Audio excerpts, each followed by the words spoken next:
All right, so Kellen, the question that I have for you after that response from Greg is, as a young coach, a lot of times what we end up doing is focusing on the X's and O's to drive performance.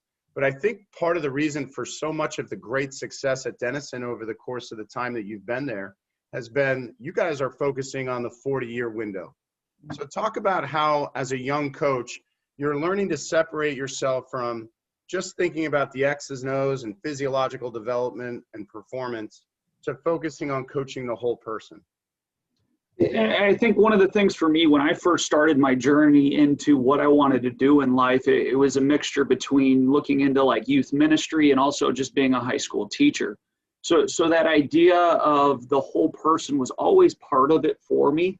And then to then get into coaching, it just became, instead of my subject that I was teaching being math, the subject I was working with was now swimming. And the person was always part of it. And as I started my journey here with Greg and Denison, I could see that being a huge factor to it.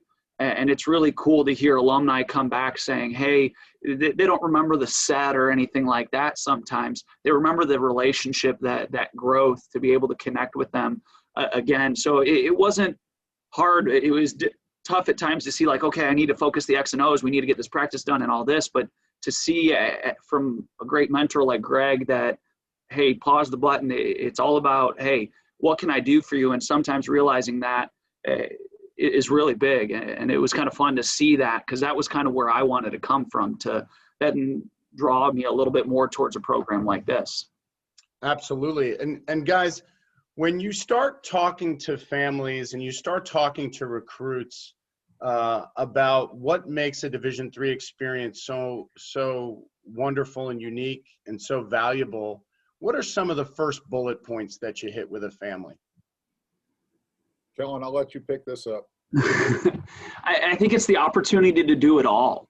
I mean, whether it's be part of different organizations, as Greg mentioned, the co-curricular part of both swimming and academics, but swim at the highest level, swim against the biggest dogs. I mean, we've never seen small college swimming as slow swimming. And having those people that at that elite level come here and really get after it. I was mentioning to Greg, I mean, the number of people that we had this last year in our graduating class, I think we're around 24 people that graduated. We have 71 different organizations on campus represented.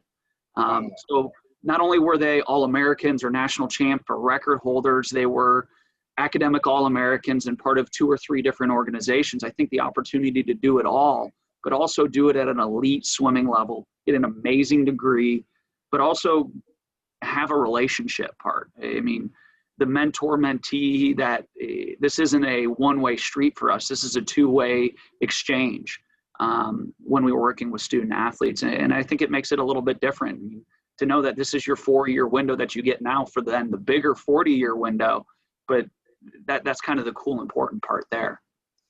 One of the things that I loved about my experience as a student athlete in Division III versus my experience in Division I, some of my professors came to my meets. I had such great relationships with my professors. And I know from Savannah's experience, her first year, she really enjoyed having that dynamic. You know, when I was at a state school, my first couple years, I had a couple classes, there was 140 people in there. So talk to me about the class sizes at Denison and really, you know, it's pretty, there's a commonality there among a lot of Division III schools, right? Sure. Talk about how the students and the student athletes have relationships with people on campus. Well, I think, you know, I think that's one of the things that distinguishes. I mean, this is a true community. You know, it's universities, large universities especially, because I did my graduate work at a large state university as well. I mean, they're more like cities, and anonymity is one of those city's great strengths, but it's also one of its great weaknesses, is that you can hide, but you also can get very disconnected. Well, in a smaller venue like this, in a smaller community, everybody pretty much knows each other. I think it helps at a place like Denison that I have faculty rank as well. I'm a professor. I'm in the classroom. I'm working with students. I'm working with student athletes. And I think that sends a very strong message to not only our students, but the other faculty members. on campus is, when I go to a general faculty meeting and I get a chance to present or stand up and make a point, I think it raises, it puts a spotlight, or at least it puts a spotlight on athletics. It's like, okay, that's a really viable and important part of our community. And I think it allows people to see athletics in a very different kind of light, because too often the academic world and the athletic world are separated. And sometimes that separation can feel like miles apart. And here it's all inclusive. I mean, it's basically, the right hand and the left hand know what each other are doing. And I think that it not only helps our athletes, but it helps our faculty understand what our athletes are doing and the value that comes along with it. And it goes back to that whole co-curricular piece. And so it's, so our faculty get to know, let's say, someone like Savannah, not only as a student, but as a student athlete, and they see the importance of that investment and how athletics is actually helping her grow as a person.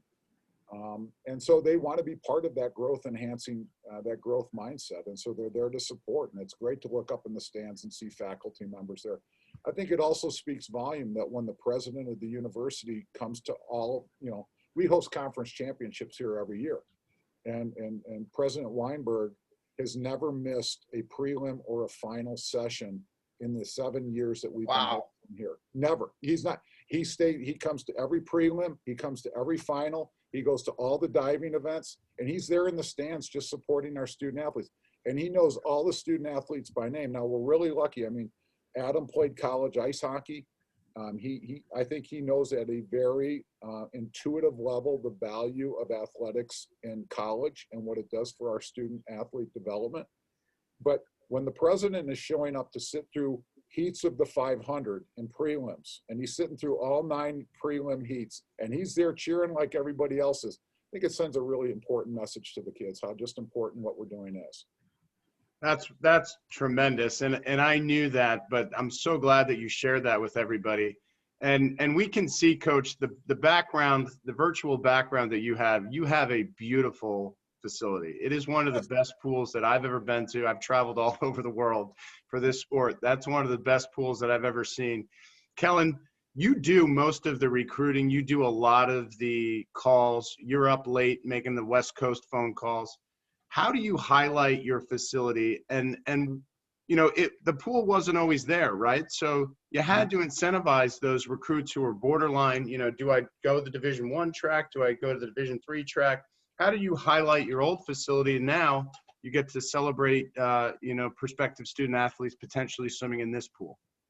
Yeah, I mean, for us, Coach Kim and I, both associate head coaches, we really get after the recruiting piece. And I mean, I always been taught that's the lifeblood of the program. And is it easier to recruit with the beautiful pool behind Greg? Yes.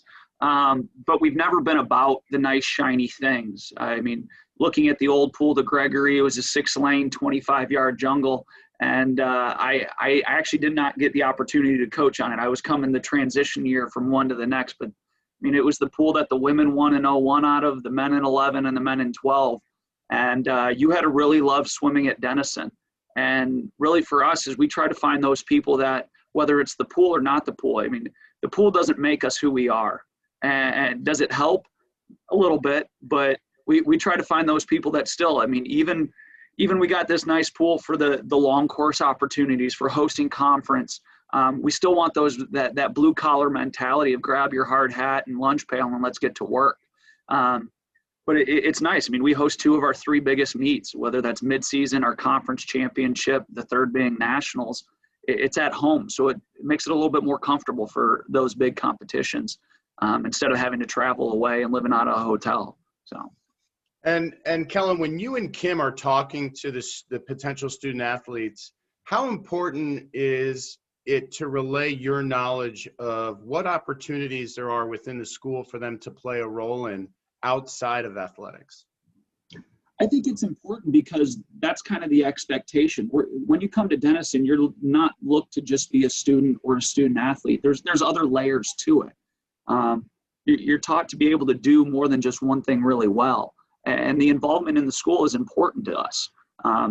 We're not looking for people that just want to do one thing. And it's finding how to do it really well here. and what the bigger picture is here at Denison as a community. Absolutely. Go ahead, Greg. Let me just add to that, because one of the things that we talk a lot about, and I think Kellen and Kim do a remarkably good job of introducing students to this process, and which frees me up to do a lot of the other things that need to be done. But they do a great job of it. But one of the things we talk to all our recruits, as well as the current team, is making sure that they leave our program and Denison better than they found it. Finding ways to make contributions to the community, whether it's right here on campus or off campus, that just facilitate, just makes things better. And so, our student athletes and our teams are heavily involved in volunteer work in the area. I mean, we've got a lot of challenges in Central Ohio, specifically in Newark, which is just 5-6 miles down the road. And our student athletes have been instrumental in outreach and doing some phenomenal things. They've teamed up with Newark City schools on a yearly basis to work with the students who come out of some pretty difficult situations. And so, it's about getting involved in the community. And again, when you're willing to give something of yourself, you're generally in a position to receive some things, because people want to give back. And so our student athletes are asked to give. And in doing so, I think one of the windfalls of that is they receive the support of the people around here. Because if you look up in the stands and any given swim meet, you'll not only see Denison students and parents, but you'll see Denison faculty, but you also see a lot of people from the Granville and Central Ohio area who've just gotten to know us a little bit because we're out there. And so it's part of who we are to get out there and give back a little bit. What an opportunity for students to play a role in their college community. And I think that that's so important. And that's a big part of the Division III experience. One thing that I don't have to tell you guys about, because you already know this, and this plays a role in your day-to-day operations, but parents and prospective students are often frightened by the costs that are associated with attending small private colleges like Denison. What do you think some of the misconceptions are that families have about the price tag when they first start looking at a school like Denison? I think the initial, as you said, the initial sticker shock, everybody sees that number and kind of freaks out and starts to run away. And that's where we start to try to backpedal a little bit, whether it's using some tools like the net price calculator through Denison's website, but also talking about, we do selective pre-reads for our prospective student athletes that we work with that help look at potential merit-based aid and talk them through the process as they kind of narrow it down.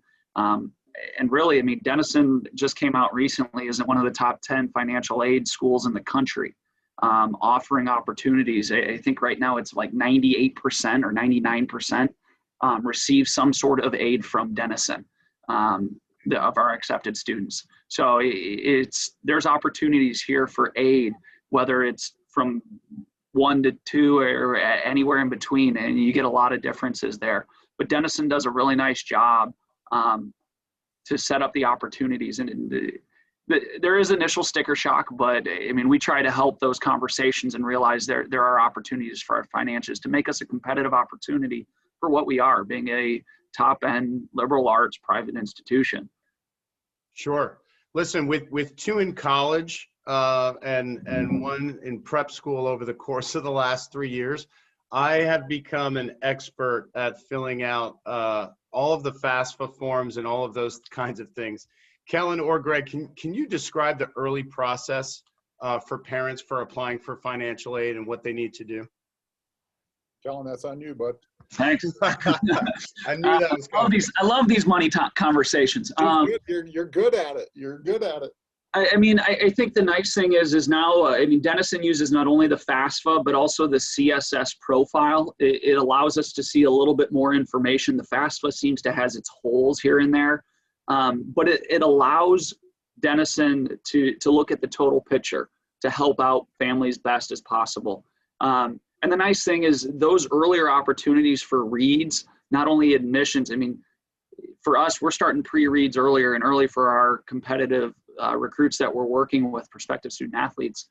But I think the nice thing is nowadays the FAFSA and CSS profile are starting to open up in early October, when before you'd have to wait until January 1 to fill out those forms. So it's starting that process sooner and sooner to have an idea of what it looks like as people start to narrow down those options. And heck, by the time we get close to early decision, our ones that are on the board or in fence line of trying to make that decision commitment-wise, they normally have pretty much all the information they need so that going into it, they know what to expect. Do you have any numbers on the percentage of students at Denison who are receiving financial aid? It's about 98 to 99% receiving some sort of aid from Denison. And the reason I ask is I want parents who are watching this show and prospective student athletes to understand that these schools are really willing to work with families, and that sticker shock, plays a role. So that's why I wanted to jump into this. And are academic awards and scholarships offered at Denison? Yes, and it varies from different year to year and stuff in amount. But I think the nice thing is back to like the need-based side, Mike, is that Denison itself, not everybody does this. We're matching 100% of demonstrated need for financial aid. So whatever, not necessarily what the family needs, but what their demonstrated need is through those forms like the CSS and the FAFSA, Denison will meet that need, which is really huge in this time and era right now. Absolutely. And do you guys know how many students at Denison participate in interscholastic athletics? We actually have about 600 this year, and it's actually more than some of the smaller D1 schools out there in Ohio and everything. We have, I think, 28 varsity sports now. We've just added men's and women's varsity squash this last year, and then the year before, women's fencing. So it's nice to know that we have the support of our university on these bigger areas to be able to do that. And I would just add, we're in a growth phase still. There's not many schools out there adding sports. In fact, unfortunately, we're seeing a lot of schools go the other way. We're seeing that across all divisions, D1, D2, D3, even in the JUCO ranks, where, there are easy targets. And unfortunately, swimming and diving have been one of those targets. And we're in a very unusual situation in that Denison is actually adding sports. And I think this speaks to the value that Denison puts on the athletic experience, is that, again, we see this as a viable way for student development. And so we're investing in that area. And I think we'll continue to do so. I think this is part of our long-term vision as an institution. And the reason I asked that question, guys, is because it's important to parents to know that your son or daughter is joining a college or is going to be part of a college community where there are many others like them. I remember moving Savannah in, and just to her left, there were softball players, and to her right, there was basketball players, and down the hall, there were, other athletes from other teams. And it was just so great to see that on one floor, this is not a dorm that's designated for athletes. This is just a random dorm. And, so many of them have that shared experience. Yeah, and it goes even further than that, because I remember when I was coaching in the Big Ten, we had the athletic dorms, and we had the football dorm, and we had the basketball dorm, and things, and they're isolated, and they created certain islands, which I don't think were always particularly healthy. And one of the things I do value about what we're experiencing is our students, our student athletes are just part of the student body, and they eat with the other students, they live with the other students, they get a chance to interface with the non-athletes, whether they are the people involved in the arts or the fine arts or the performing arts, people who have other multiple interests as well. And I think that's an important part of our experience, is they get to know people outside of just the athletic realm, which is rounds things out quite a bit. No doubt about it. One of the things that I've come to appreciate about Denison over the years is that your student athletes really take an active role in the recruiting process, to the extent where, they follow up with people that they've hosted. They send handwritten notes to team members. They uplift their teammates. It's really palpable that that's an important part of your culture. How do you guys set the expectations for your swimmers' role in the recruiting process? Well, we have a stewardship model here, is that everybody takes ownership. Everybody has a responsibility to make, again, goes back to that very first charge when they walk through the doors, to leave the program better than they found it. And then we go about identifying ways that they can do that. And there's all sorts of ways to make the team better, to make the program better, to leave their legacy. And we challenge them. We talk quite openly about it. We ask the students, I was like, you know, at some point, and I'm pretty upfront about this. We have this conversation regularly. At some point, you're going to hang your suit up. You're no longer going to be going up and down the pool or going off the boards for us. And you're going to leave a legacy here. You're going to leave fingerprints on this program, whether you like it or not. What are those fingerprints going to look like, and what is that legacy going to look like? Are we going to be talking positively about you, or are we not going to be talking about you at all? And so we challenge them to find positive ways to contribute, because again, it's not a talent issue, but there's all sorts of ways to back each other up and to make the program better. And recruiting's part of that, is taking ownership in what the next year's class and team's going to look like. Everybody here on this team is quite aware that they are standing on the shoulders of swimmers and divers who came before them, and that their success as a program is built on the efforts and commitments from previous generations. And someday there's going to be future swimmers and divers standing on their shoulders. And we want to make sure that that's a solid foundation. So we talk really openly about passing on that positive legacy and building on it. And we're grateful that the teams get, the swimmers and divers get hooked into it. They're rooted in it. And it doesn't seem to be a hard thing. There's a certain amount of inertia there. It doesn't mean that it has always been easy, because I think it wasn't long ago where, sometimes we struggled at that, but, I think the team is buying into what we're doing, and, we're very intentional about culture, and, we've gone so far as to hire a culture coach that works with us on a regular basis. Dr. Katie's probably the favorite person on our staff, because she has all the good sessions with the teams. But, this is just part of the process, and it's just what we do. And we just kind of drown them in culture. I appreciate that so much, and our friend in common, Jeff Raker, is actually going to be on the show in the next couple of weeks, and he just has phenomenal things to say about the program too. Sure. So the fact that you guys bring people in, and you talk about the importance of opening up about your feelings, sharing your feelings with teammates, taking an active role in the health and well-being of your teammates. It's so important, and you can see that.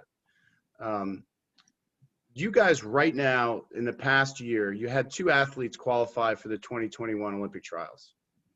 Talk about why high-level swimming is alive and well in Division III and has been for decades. And I'll pitch it to you first, Kellen. As I said kind of earlier, it's alive and well because we've never seen small college swimming as slow swimming. I mean, you're talking about KT and Richie, who have big goals and aspirations. It's never been about, hey, let's just make Olympic trials. Let's go do something. I mean, I remember the process of recruiting them and saying, hey, it'd be fun to make it someday. And then we shifted those goals to let's do something at those meets. And we got a lot of other people that are nipping at the bit there to just kind of make that meet. But it's exciting because that's what it's all about, is going for those big opportunities and seeing how those big swims that are out there. I love it. And Greg, talk about it, because you've been in it for so long now, and you've had so many athletes at trials. You've had athletes have some international success. So talk about how that dream for that athlete, for that potential recruit to a Division III school, talk about why it's possible. And you've seen so many athletes who might not have been at that level as freshmen and then walk out the door NCAA champion or Olympic trial qualifier. Well, I've got the benefit of longevity. I mean, because I was a Division III athlete myself, and I had opportunities to swim Division I. I had the opportunity to swim at Navy. I turned down that appointment. Still makes my father roll over in his grave that I actually did that. But that was enough. I wasn't ready for the Naval Academy. I would have been chewed up and spit out in a hurry. This was the way I've been a 17-year-old plebe. But I saw great swimming as a student athlete in Division III back in the late 70s and early 80s. There was just a lot of great swimming going on, and and people were kind of on that cusp of let's say breaking into the bigger stage. And you know, we've had great swimmers in Division III for a long time, and it's not a recent sort of thing. I mean, you can go, obviously probably the most recent is Andrew Wilson. He's the one who probably drew the most amount of attention, just simply because he was so close, you know, to making the Olympic team. But there's been others before him, you know, and I was sharing this with Kellen this morning. Marie Marsman is a name that very few people recognize, but Marie swam at Carleton up in upstate Minnesota, you know, who made the U.S. national team, and, you know, was within a whisker of making the Olympic team as well. And Marie was unbelievably good and went to world championships. And then, you know, we had Darius Grigalunas, who was our Olympian here at Denison, who, you know, was a dual citizen between the United States and Lithuania, who, you know, wasn't fast enough to make the Illinois high school state meet coming out of high school, who found his way all the way to Athens, Greece as a representative of the Lithuanian team, the 400 free relay that silver medaled that year. And, you know, here's a guy who was, you know, like I said, he couldn't make it the Illinois high school state meet, who found his way to Athens. And so there's been great swimming in Division III for a long time. And I think a lot of people, unfortunately, sell themselves short on opportunity and what's possible. And, you know, I think we just believe that everybody's called to the same level of excellence.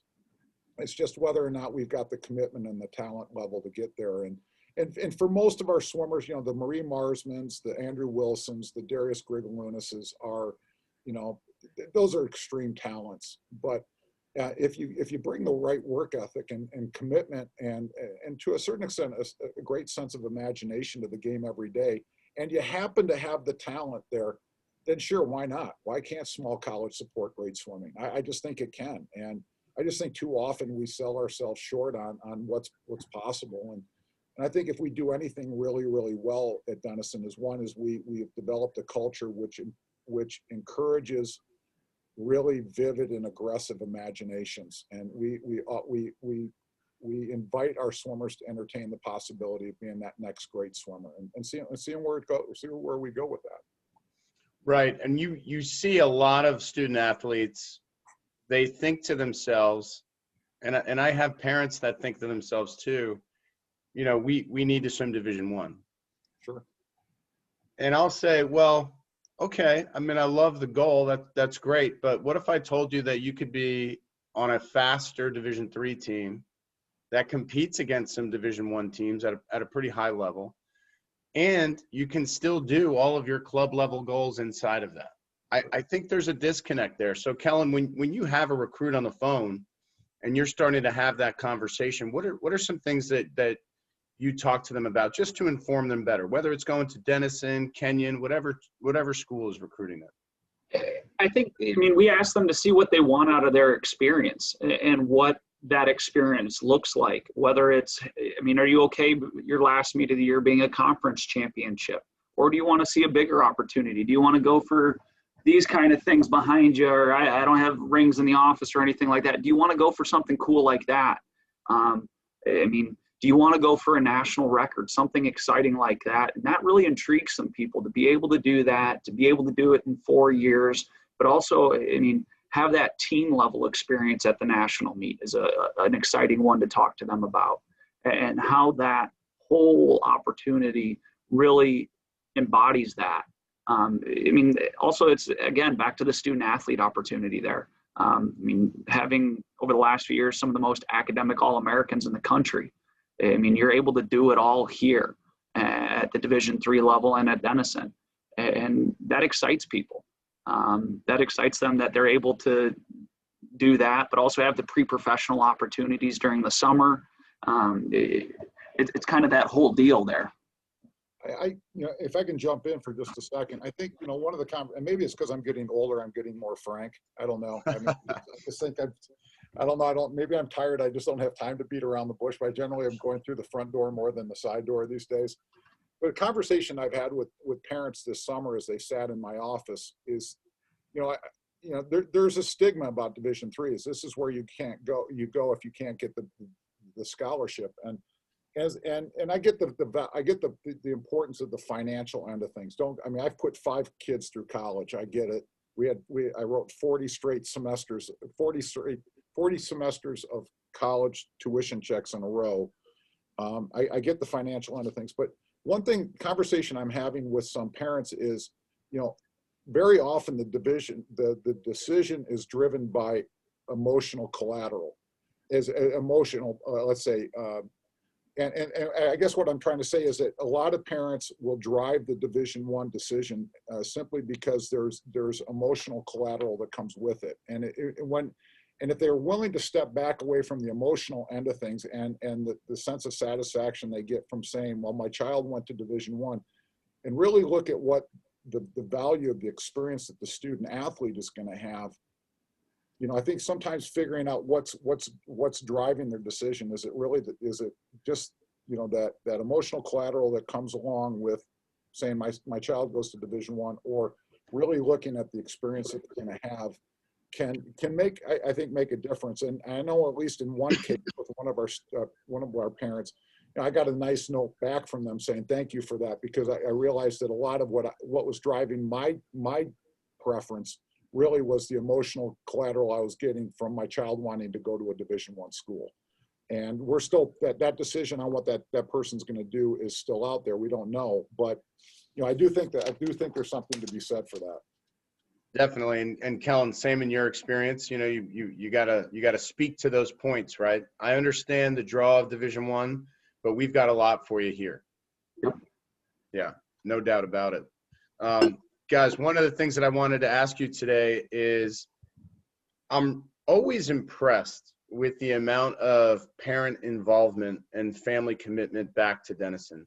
Can you talk about some of the things that you've used over the course of the last 10 years to help build that parent base? I mean, every parent is in the stands decked out in Denison gear at every home meet and every conference meet and almost every travel meet. It goes back further than that. I mean, I made the decision a while ago. And really what catalyzed this, we had a discipline issue on the team, and we had some student athletes who kind of crossed the line that was unacceptable, and I had to come in pretty hard on a discipline issue, and it really raised quite a row among the parents. I had the backing of the administration. I think anybody who was emotionally detached from the moment realized that what the student athletes had done was, they really messed up, and they need to be disciplined. So we disciplined them. But it brought to the forefront the importance of including the parents in on the conversations and trying to help them understand what our team culture was. What I found was that what drove a lot of the parents' position in that moment was that they didn't understand what we were trying to accomplish with the program. I had done a really poor job of explaining to them what our program was about, what my core values were about, and how they could support what we were trying to do with their student athletes. So after we got through that mini crisis, on the counsel of a good mentor, I started to bring the parents into the conversation more and more, include them in the conversation, have coach-parent meetings more often. We went from an initial introductory meeting at the conference meet to maybe 2 or 3 different touch points during the course of the year where the parents understood kind of where we are now. And now you're on the receiving list. I send a letter out to the parents now, helping them understand kind of who we are and what's important and what the long term is, how that 4-year experience informs the 40-year experience and what we're driving at. And as we started to do that, the parents started to feel empowered in a way to start contributing back to the program in ways that were consistent with what we were trying to accomplish as a coaching staff. So again, we were just adding people to the community. And the parents just started getting on board to the point where, we started having upperclassmen parents mentoring first-year parents as well, and just getting them connected and inviting them into the solution rather than, waiting for there to be a problem. And we've been really fortunate that the parents have bought in and they're on board, and they're part of this community of culture, which really makes a big difference in supporting our students and their growth. Oh, absolutely. And it's fun to be a part of, and it's fun to watch for sure. And the energy is really awesome. You guys have been fortunate to coach many great swimmers in your time, Kellen, your relatively short time with the program, and Greg over the course of the last 34 years. What role do the Denison alumni play on mentoring current team members, following up with them as they graduate, helping them maybe find career paths after they graduate? What are some of the things that your alumni do for current athletes? Because I think the alumni base from Division III is extraordinarily stronger than the ones at Division I. Just my opinion. But talk about what it's like at Denison. Well, I think you're on board, and I think it gets back to the sense of community. I think anonymity and disconnect it can be a lot.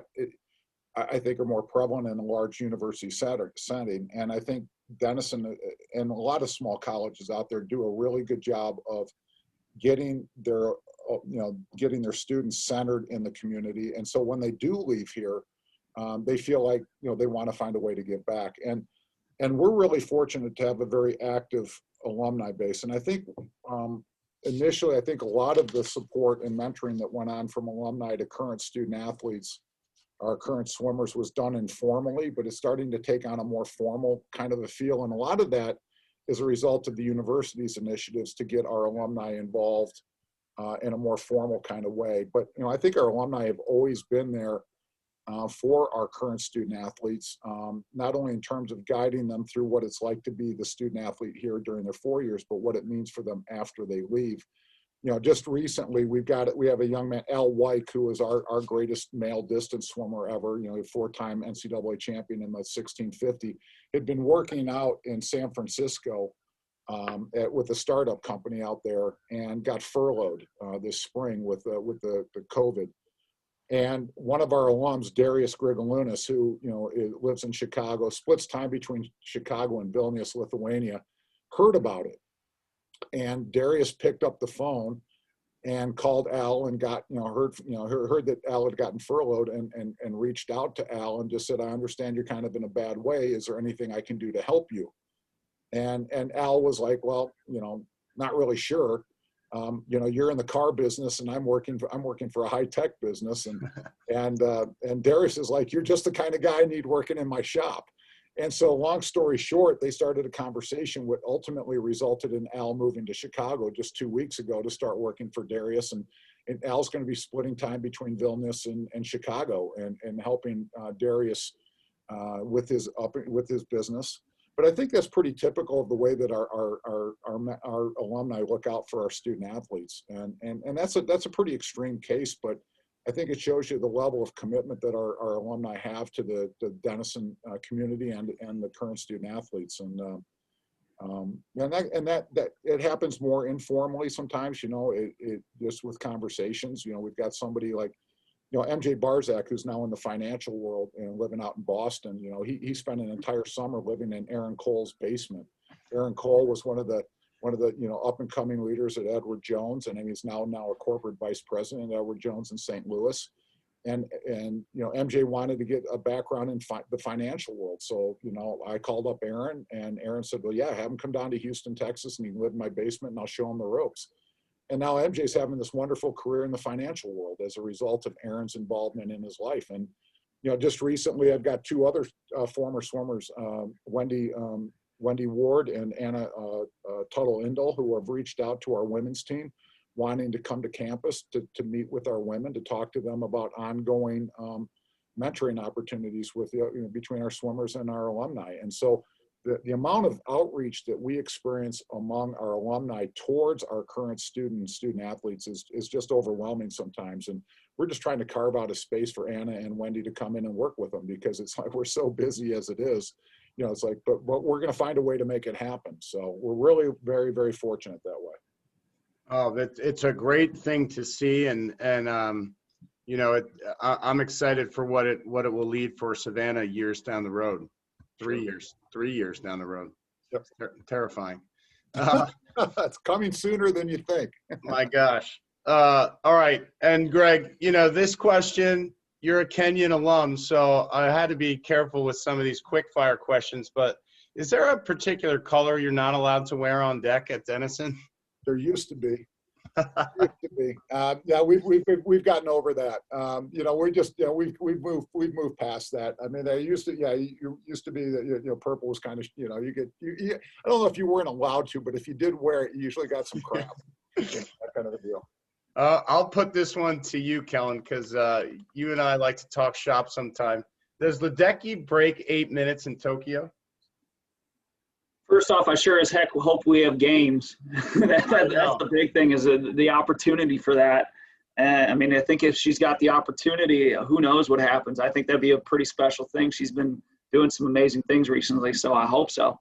Really hope so. I think it would be great for swimming in general. And I had Tony Bates on a couple weeks ago, fantastic coach from Palo Alto, Stanford Aquatics. He said if she's pushed, there's no doubt about it. Like she, you know, there's nobody better, I don't think, in women's swimming than responding than Katie. So I'm excited. I'm looking forward to seeing that 8 minute mark go down. You guys, this one's for both of you. You both have had some great sprinters at Denison over the past. You just mentioned Aaron Cole. I remember when he was going 19 back in the day. Will it take a sub 21 second performance to win the men's 50 in Tokyo? I would say, yeah. I guess I'm curious to see who can show up. I think that's going to be the interesting thing is, again, going back to Kellen's point, are we going to have a games? And, you know, the vice president of the IOC said, yeah, we're going to have them. And I hope they can actually pull this thing off. But I think it's going to take sub 21. I mean, that's the most, you got more testosterone in the pool. You know, that's when testosterone peaks in all pools, is at men's 50 freestyle. And boy, you're going to have some guys who are really hungry. And that may be the swim of the meet right there. That one's going to be pretty exciting. I'm really looking forward to Caleb and Bruno Fratis going head to head. You know, I would love to see, you know, you always want to see the American pull out the gold, but my good friend Brett Hawk is coaching Bruno Fratis, and he's been in a great spot all year. So that's going to be an awesome race to watch, should it come down to that. But again, this whole year throws everything off. So it'll be interesting to see what happens there. So, Mike, I got to ask you a question. How much money would you pay to be able to sit in the ready room? Oh, 50 free. and I'll tell you what, like, that's a question that I have to ask Brett Hawk, because he's huge into UFC and he loves that kind of mind game. That's a great, you know what? That's got to be a quick fire question for the next episode. That's going to be like full combat ready room. I would pay more than, you know, 4 tickets for Olympic trials just to get in there. That might be the most epic experience. That might be even better than the race, just to witness whether it's the stare down or just, because all the testosterone flying around in that ready room will be crazy. That 50 free ready room is unbelievable. Brett Hawk actually talks about his experience at Sydney. You know, the games were at home for him, and he remembers walking out to that. It was the largest crowd at ever any Olympics. He walks out and he lost his breath. Like he couldn't catch his breath. And that was back when you had Popoff in there. You had Gary Hall, you know, Anthony Irvin. I mean, that was a pretty big field, you know. Absolutely. No, that was an amazing field. That was great. All right, this one's going to be tough for both of you. I'm looking for 2 separate answers. Best Division III swimmer you ever saw? Well, I'll go first. It's Andrew Wilson and Marie Marsman. I mean, if you're going to pick one male, one female, and you know, both did some wonderful things at the international stage. And I think that's, if you're going to use just pure swimming. Now, there may be more accomplished Division III swimmers out there in terms of awards, and you know, if you're talking just measuring it that way, then you know, you got to bring other swimmers in, like Aaron Cole or maybe a Carla Ainsworth, into the conversation. But if you're going to use the international yardstick to measure, or metric stick I should use, then it gets down to Andrew Wilson and Marie Marsman in my book. I think for me, I mean, I personally never saw, I didn't even know about Marie until today. I was well versed by Greg this morning. As we looked at the question, I was like, what would it be, the quick fire? I have no idea. And I think for the guy side, Wilson, I mean, he transcended a lot of different levels there. But I mean, I think another name that comes to mind for me is somebody like Kendra Stern going 144 back over 10 years ago. To me, I mean, I was still swimming, or just out of swimming then, was blowing my mind, going 144 and 444. I mean, that's just mind-blowing to me. But those are some names that come to mind. I mean, a lot of big names in there that are tough, and who knows the next one's going to be. Kendra Stern, coached by St. Lawrence University alum Nick Nichols. Yep. Just throwing that out there to my alma mater. My backstroke nemesis in college.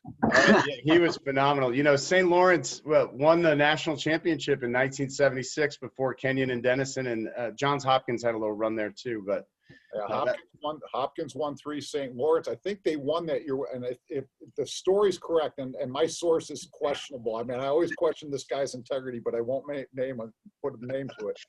They said they won that national championship with like 7 guys. That's truth. A very small team.